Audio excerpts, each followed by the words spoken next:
Bismillahirrahmanirrahim. Assalamualaikum warahmatullahi wabarakatuh. Selamat sore, salam sejahtera bagi kita sekalian. Shalom, salve, Om Swastiastu, Namo Buddhaya, salam kebajikan. Saudara-saudara sekalian, terima kasih atas kehadiran saudara-saudara pada sidang Kabinet Paripurna ini. Hari Jumat tanggal 21 Maret 2025 kita adakan sidang Kabinet Paripurna sebagai persiapan menghadapi Idul Fitri 1446 Hijriah yang akan datang. Yang saya hormati Wakil Presiden Saudara Gibran Rakabuming Raka, para Menteri Koordinator, para Menteri, para Kepala Badan, Jaksa Agung, Kepala BIN, Kapolri, Panglima TNI, Ketua Dewan Ekonomi Nasional, Gubernur Bank Indonesia yang saya hormati, Ketua OJK, Ketua LPS yang saya hormati, yang kita undang hadir di sini. Tentunya kita sebagai insan yang bertakwa tidak henti-hentinya memanjatkan puji syukur kehadirat Tuhan Maha Kuasa, Tuhan Maha Besar. Bagi umat Islam Allah Subhanahu wa taala, kita masih diberi kesehatan, kekuatan sehingga kita hadir di sidang Kabinet Paripurna ini dalam keadaan sehat walafiat. Saudara-saudara sekalian, sore hari ini kita berkumpul untuk membahas persiapan menghadapi Idul Fitri yang akan datang. Kita akan melihat kondisi nyata yang kita hadapi dalam 10 hari terakhir bulan Ramadan ini. Sidang kabinet kita yang terakhir berada pada bulan Januari yang lalu dan banyak hal yang sudah kita laksanakan semenjak sidang kabinet paripurna tersebut. Saudara-saudara sekalian, intinya saya ingin ucapkan terima kasih atas kerja keras semua menteri dan semua wakil menteri Kabinet Merah Putih yang saya pimpin ini. Di sana sini tentunya sebagai kabinet baru, relatif baru, 130, 140 hari, 150 hari pertama, tentunya kita pasti memerlukan waktu penyesuaian, tetapi saya merasakan ada kerjasama yang baik dan ada pekerjaan yang cepat, yang sangat intensif dan sungguh-sungguh dari saudara-saudara sekalian. Ini saya rasakan sebagai pimpinan saudara-saudara. Apa yang sudah kita capai tidak mungkin dilaksanakan tanpa kerja keras kita semua, tanpa kerja keras saudara-saudara sekalian. Sebagai tim, kita adalah satu tim. Tidak mungkin ada keberhasilan tanpa kerjasama tim yang baik. Ya, mungkin kita masih prihatin tim nasional sepak bola kita belum berhasil, tapi kita yakin pasti akan lebih baik di saat-saat akan datang. Ini juga ada tim yang baru, ya kan, pelatih baru, tim teknis baru. Jadi saya percaya kita akan mencapai hal yang baik. Ini sepak bola ini adalah sesuatu yang penting karena rakyat kita memang merasakan bahwa sepak bola itu menggambarkan tekad kita, menggambarkan semangat kita. Indonesia tidak boleh dianggap remeh oleh bangsa manapun di dunia. termasuk terutama di hal-hal seperti olahraga. Saudara-saudara sekalian,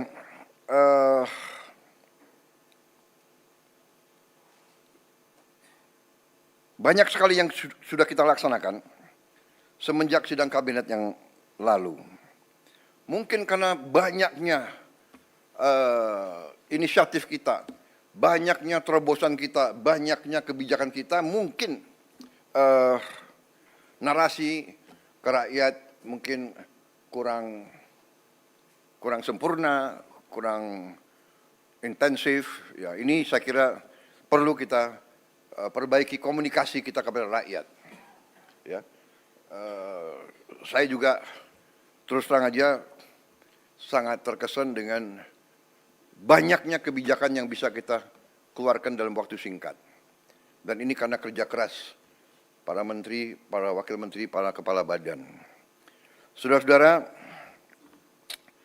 salah satu yang utama yang harus saya sampaikan adalah bahwa di saat bulan-bulan ini, apalagi menjelang Ramadan dan Idul Fitri, kondisi pangan kita aman, kondisi pangan kita cukup terkendali. Saudara-saudara, ini jangan dianggap hal yang ringan. Kita negara keempat terbesar di dunia. Jumlah penduduk kita sangat besar. Dan bertahun-tahun kita selalu khawatir dengan keamanan pangan kita. Kita selalu khawatir kita harus import. Alhamdulillah tahun ini produksinya sangat baik dan saya monitor harga-harga sampai hari ini terkendali. Mungkin harga cabai rawit yang agak naik beberapa saat yang lalu, mungkin sekarang sudah mulai turun ya. Tapi saran saya jangan terlalu banyak makan terlalu pedas. Saya waktu muda sukanya pedas sekali, sekarang dokter melarang saya makan terlalu pedas. Yang muda-muda silakan. Jadi kita bersyukur ya, dan semua pihak yang bekerja keras ya, saya mau ucapkan terima kasih semua pihak di bidang pangan, pertanian yang mendorong hal ini. Pangan adalah yang paling utama. Ya. Harga saham boleh naik turun, pangan aman, negara aman. Saudara-saudara.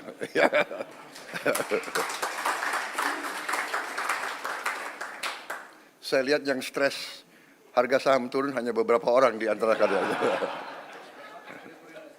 Marwar, siapa lagi itu? Tranggono, mana Tranggono? Tranggono. Oh, duduk sebelahan itu. Ini, mana lagi ya? Kalau Budiman enggak, Budiman tenang aja karena enggak punya saham dia.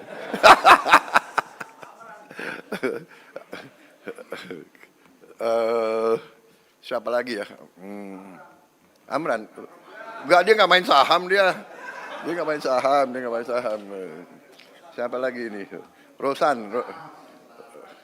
Rosan udah botak jadi enggak apa-apa dia. Jadi demikian saudara-saudara, kemudian kita juga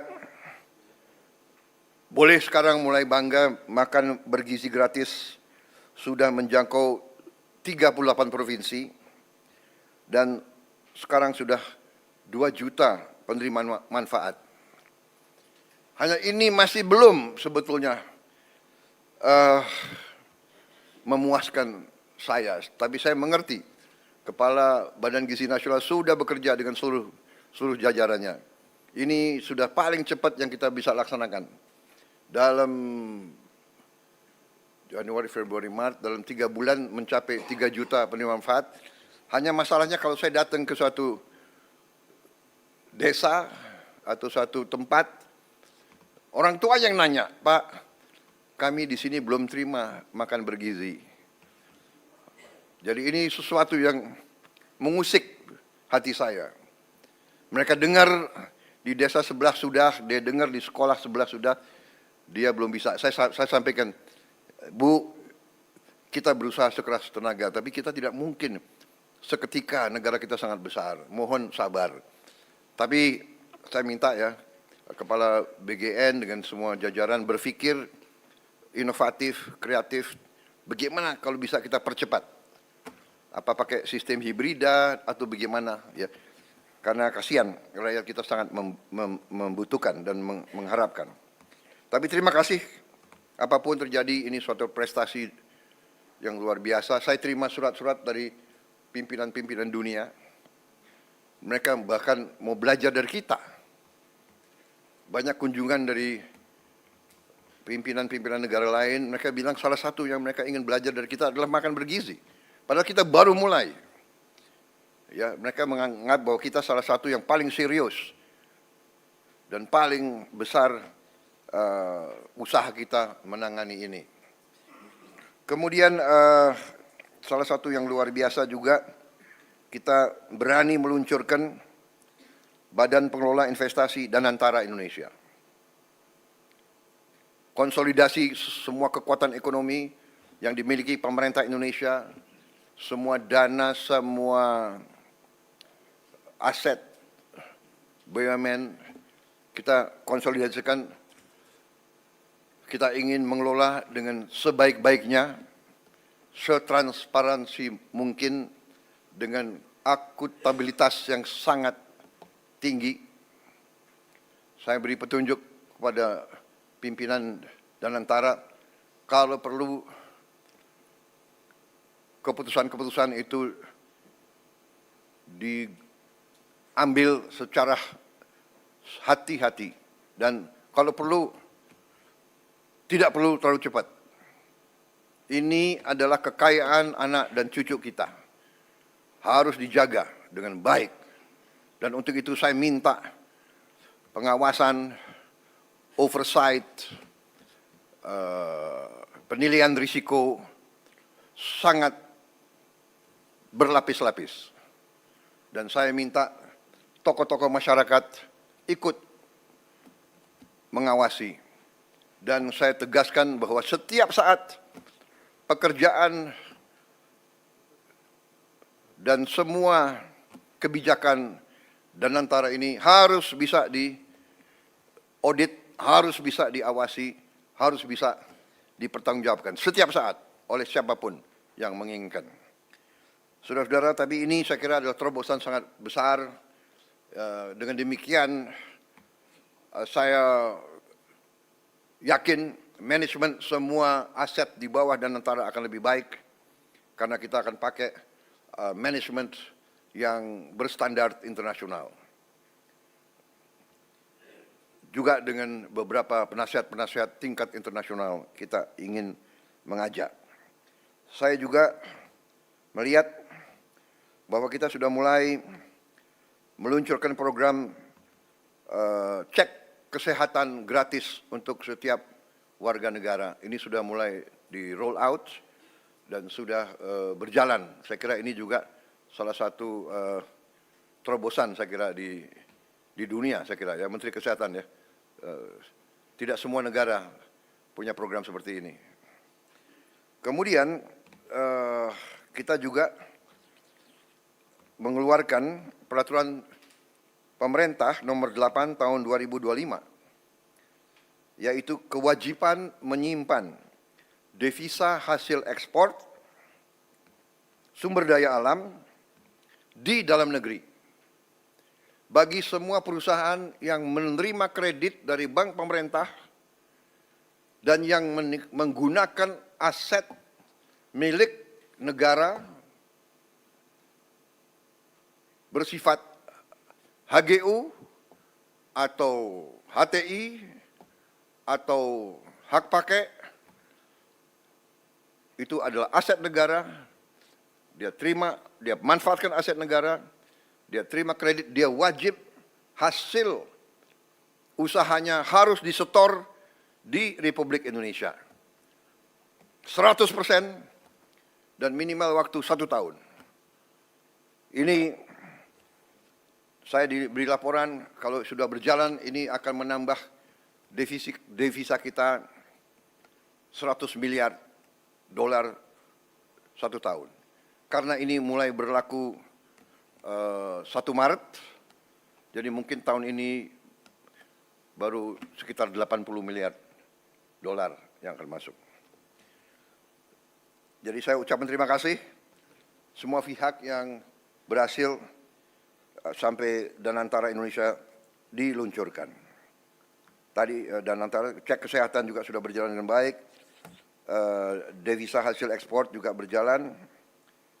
Kemudian kita juga sudah putuskan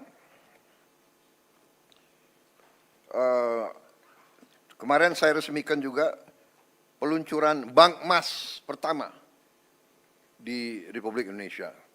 Kita memiliki cadangan emas ke-6 terbesar di dunia. Ke-6 terbesar di dunia. Tapi kita baru punya bank emas baru tahun ini. Berapa minggu lalu saya resmikan. Jadi juga terima kasih semua pihak yang akhirnya kita sekarang punya bullion bank, bank emas, sehingga rakyat bisa menyimpan emasnya di Indonesia dan tidak di negara lain. Ada negara lain tidak punya satu pun tambang emas, tapi dia punya bank emas, kan itu aneh itu. Kemudian saudara-saudara, kami sudah putuskan juga untuk membangun tahun ini, kita harap sudah segera akan mulai dibangun 200 sekolah rakyat berasrama untuk SD, SMP, SMA berasrama, dan ini sekolah berasrama ini diperuntukkan untuk kaum yang kurang mampu khususnya. Jadi kita dengan ini kita hendak memutus mata rantai kemiskinan. Anak orang kurang mampu, anak orang miskin tidak boleh miskin. Katakanlah bapaknya sekarang pekerjaannya sangat sederhana, dia umpamanya tukang pemulung, anak dan cucunya tukang pemulung tidak boleh jadi tukang pemulung.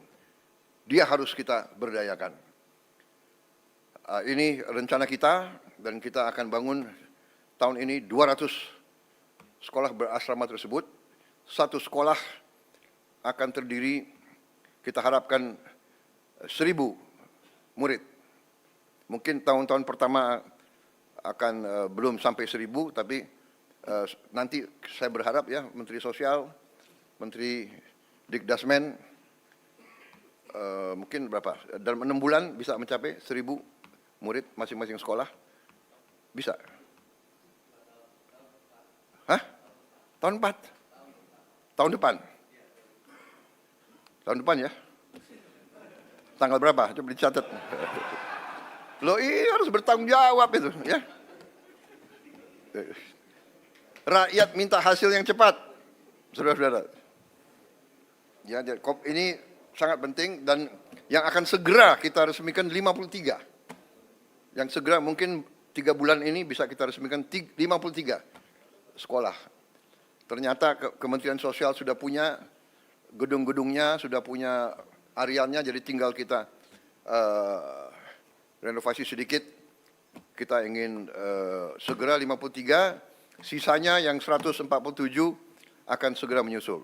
Kita harap tiap tahun 200, sehingga dalam 5 tahun kita minimal akan punya 1 sekolah berasrama di tiap kabupaten. Dan itu harus di tempat-tempat di mana terdapat kantong-kantong kemiskinan. Kita ingin memutus rantai kemiskinan. Kita ingin menghilangkan kemiskinan dalam waktu secepat-cepatnya. Dan ini saya yakin bisa kita kerjakan. Nanti Menteri koordinator perekonomian, kemudian Menteri Keuangan, kemudian nanti mungkin Menteri Sosial akan sedikit kasih penjelasan singkat, termasuk juga saya minta Ketua LPS menyampaikan kondisi ekonomi secara umum, sehingga kita dapat gambaran real apa yang telah kita kerjakan, dan kita akan nanti dapat bayangan betapa besar upaya bangsa Indonesia untuk memberi kesejahteraan kepada rakyatnya. Dan berkali-kali saya katakan, ini bukan hanya prestasi kita, ini adalah kerja keras presiden-presiden sebelum kita, menteri-menteri kabinet sebelum kita. Tidak ada pembangunan bangsa yang bisa dikerjakan dalam 5-10 tahun. Pembangunan bangsa Indonesia ini adalah perjuangan lama. Mulai dari tahun 45 dan seterusnya, ada naik dan turun, ada krisis, ada hambatan, ada gangguan-gangguan negara asing berkali-kali, ya kan? Kita tidak mau nyalahkan siapapun, tapi kita sering diganggu. Kita harus sekarang belajar dari sejarah. Kita harus belajar. Dan sekarang kita semua unsur harus berjiwa besar. Kita atasi perbedaan dengan musyawarah. Kita terima kritik dengan besar hati, tapi kita jangan mau diadu domba. Kita harus bekerja dengan baik untuk rakyat kita. Saudara-saudara, kemudian salah satu juga keputusan besar kita adalah kita dalam waktu dekat akan membentuk 75.000 sampai 80.000 koperasi desa. Ada yang berbasis pertanian, ada yang berbasis nelayan, dan ada yang berbasis lain.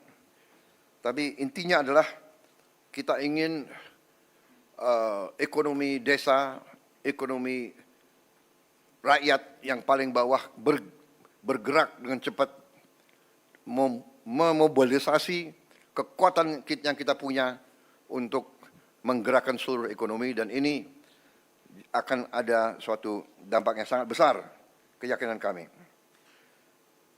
Saudara-saudara, juga kita juga berhasil bekerja sama dengan swasta, sehingga THR bagi pekerja swasta, BUMN dan BUMD bisa diberikan paling lambat 7 hari sebelum Hari Raya Idul Fitri. Tahun ini pemerintah juga menaruh perhatian khusus kepada para pengemudi dan kurir online yang untuk pertama kalinya akan menerima bonus Hari Raya. Ini karena kerjasama juga dengan pengusaha swasta. Saya mendengar mereka akan terima kurang lebih 1 juta tiap pekerja, demikian. Tapi saya menghimbau pengusaha swastanya, kalau bisa ya ditambahlah. Ini menghimbau, ya kan? Kalau menghimbau kan boleh, tidak ada paksaan kan? Tapi kalau presiden menghimbau ya. Menghimbau. Ini wartawan ya, terus garis bawahi itu. Karena pengusaha harus tahu, kalau masa yang bagus dia untung, ya dia juga harus memperhatikan para pekerjanya, ya kan? Justru para pekerja ini yang memberi keuntungan bagi dia. Juga THR dan gaji ke-13 bagi 9,4 juta aparatur negara. Ini sudah kita umumkan. Saudara-saudara, juga untuk membantu masyarakat, kita berhasil untuk menurunkan harga tiket pesawat dalam negeri mencapai 13% penurunan. Ini berlaku untuk periode penerbangan 24 Maret 2025 sampai 7 April 2025.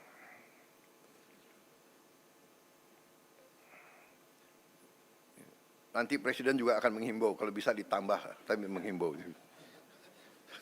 Enggak, ini sudah luar biasa. Kemudian penurunan tarif jalan tol sebesar 20% di berbagai ruas jalur mudik selama 2 minggu. Juga diskon 25% penurunan harga untuk tiket kereta api sesuai tanggal yang ditentukan. Juga saya ucapkan terima kasih beberapa kementerian lembaga mengeluarkan kebijakan untuk membantu mengurangi beban masyarakat dengan memberi bantuan mudik gratis, hingga juga ada diskon mencapai 50% untuk provider seluler dari Kementerian Komdigi.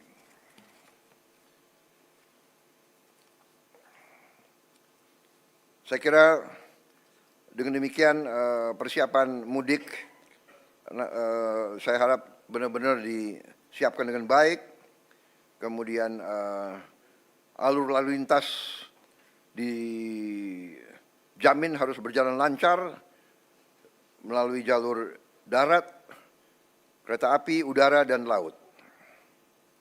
Tentunya Menteri Perhubungan yang akan leading dalam pengendalian dan koordinasi hal ini semua. Menteri Perdagangan memantau terus ketersediaan bahan pangan dan harga bahan pokok. Juga kita antisipasi bahwa di sektor pariwisata ini juga akan meningkat dan perlu antisipasi dari Menteri Pariwisata hal-hal yang harus disiapkan. Tentunya segi keamanan Polri, TNI, BIN, Kemenhub, BUMN, dan kementerian lain ikut semuanya membantu untuk memantau keamanan. Di bidang industri dan tenaga kerja juga berjalan baik. Saya juga minta pelayanan publik, terutama semua rumah sakit harus siap, semua fasilitas kesehatan, juga sektor perbankan disiapkan dengan baik. Peringatan dan informasi cuaca, saya juga mohon terus masyarakat diberi informasi terus-menerus. Saudara-saudara sekalian, saya kira demikian pengarahan saya, petunjuk-petunjuk saya tentang persiapan ke arah Hari Idul Fitri. Tapi pada garis besarnya saya ucapan terima kasih kepada semua menteri, semua kepala badan yang telah bekerja keras. Dan saya kira untuk yang terbuka sudah selesai. Terima kasih media. Sekarang adalah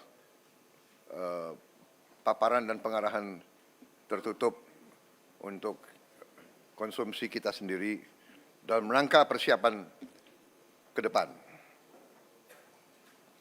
Terima kasih, saudara sekalian.